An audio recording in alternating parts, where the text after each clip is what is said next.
Hi, my name is Dee. In this tutorial, I'll show you how to make help icons appear by default on all the pages where they're available. Let's begin by opening the Setup and Maintenance work area.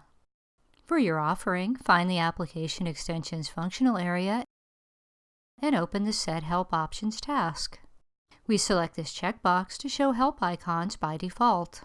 This setting applies to all users, and I don't need to set it again for other offerings.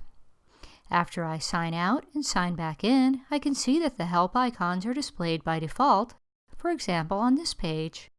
At any time, we can still hide the help icons or show them again.